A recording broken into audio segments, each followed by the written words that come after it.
Spend a few days with me as I tidy, decorate for the season, bake my father's favorite pound cake, and wander through a charming antique shop.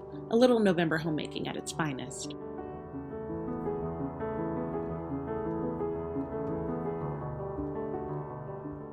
Hi everyone, and welcome back to my channel. Today we're doing some light homemaking.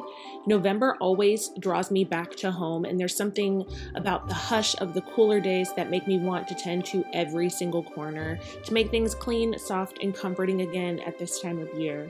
And today I'm starting in my daughter Margot's room.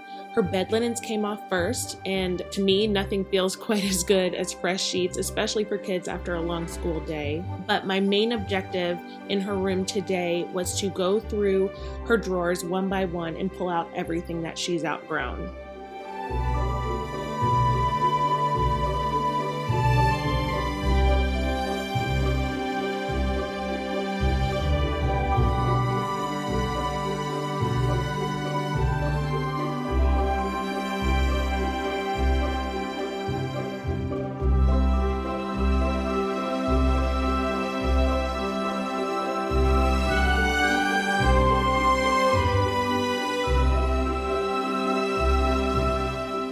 I can't be the only one that sheds a little tear when they go through their children's clothes. Each tiny dress and worn sweater felt like a memory, and the years just go by so quickly. But rather than hold on to these things, I'm sending them to our local co-op where families can put them to good use. And it's such a simple way to practice gratitude, giving from the abundance we already have.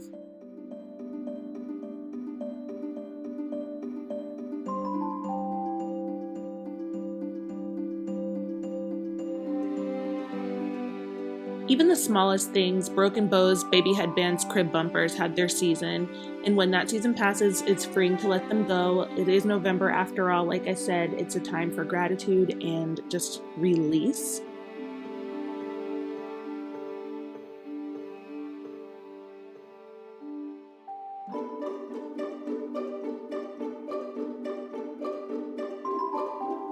It has been 5 years and I'm still on the hunt for proper bow storage solutions, but this is at least good enough for now. They're sorted by color and there's nothing broken. And here are all the clothes that I finished pulling out of her drawers and her closet, ready for a new family.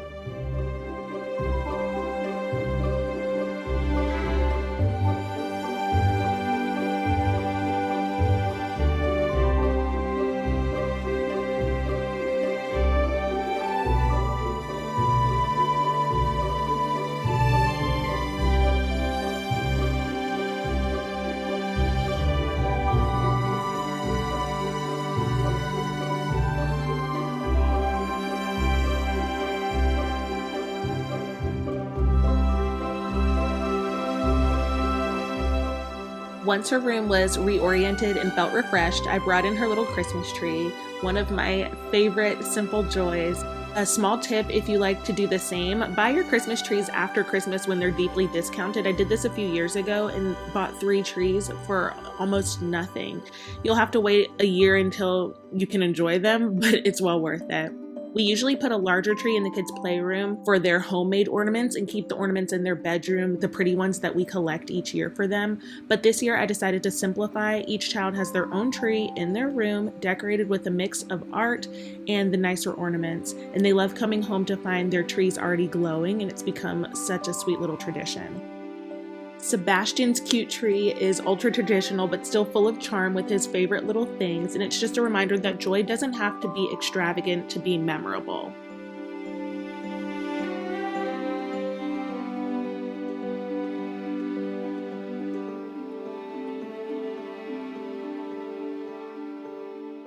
And now for some baking. This recipe always reminds me of my father, and my sister came over so that we could hang out and make our father's favorite pound cake together. And it's a kind of recipe that feels like family. It's simple, it's humble, and deeply comforting, just like our daddy was. So let's go ahead and get started. In an electric mixer, you're going to want to beat the sugar and the butter together until it's creamy.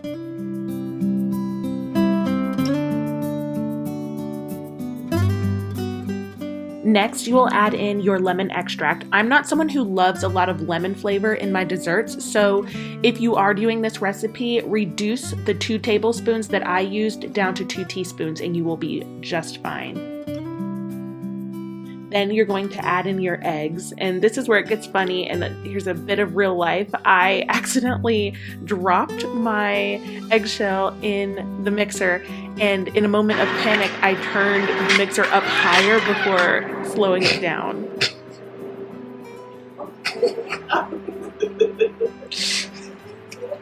Turned it the wrong way.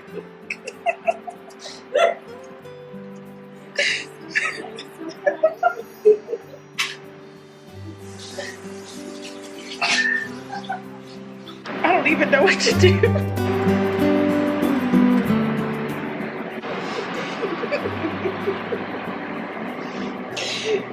I think we're okay. Okay. I watched it and the bulk of it sat right there. Okay, good. And I saw the piece that broke off and I got that. If you crunch it, you know, it's just seasoning. Well, that's real life for you. So once all the eggshells were removed and all the eggs were added and combined, I went ahead and added in the flour until that was well combined. I do this in sections very slowly so that the flour doesn't fly all over the place. And then I like to scrape down the bowl just to make sure that everything is getting mixed in evenly.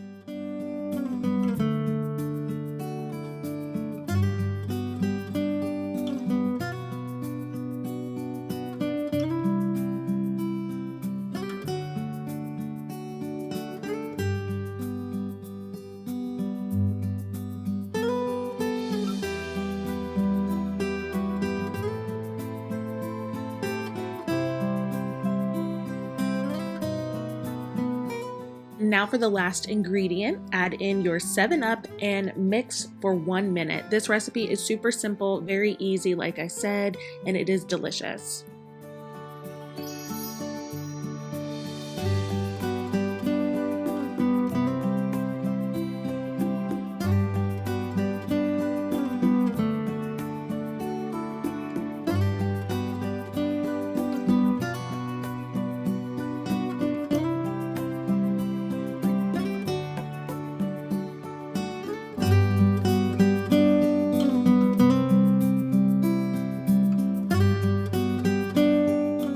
While that's on its final mix, you're going to want to go ahead and grease your pan very well. I like to do butter and flour just to make sure that we don't lose that beautiful crust, and then pour all of your batter in.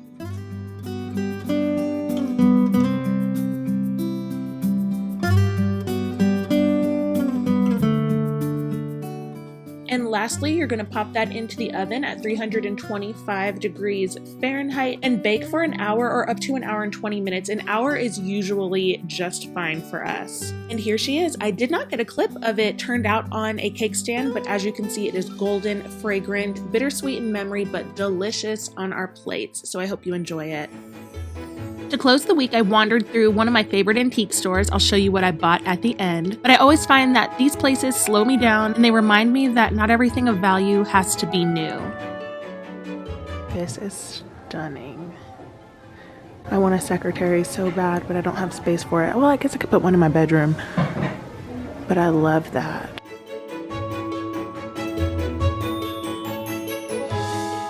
Oh my gosh. Any questions, let us know. I will, thank you. These are Mackenzie Child's wreaths, and if I had a double front door, I'd get them both. Oh my goodness, I love these.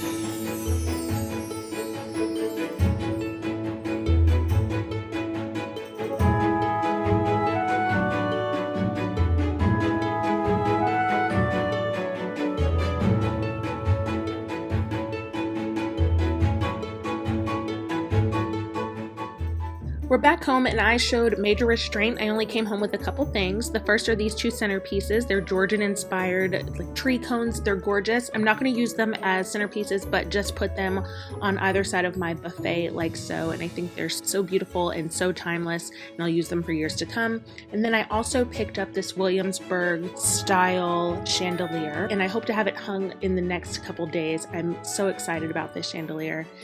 And that is it. Thank you so much for watching this video. I hope that you enjoyed this little November homemaking video, and I will see you guys in the next one.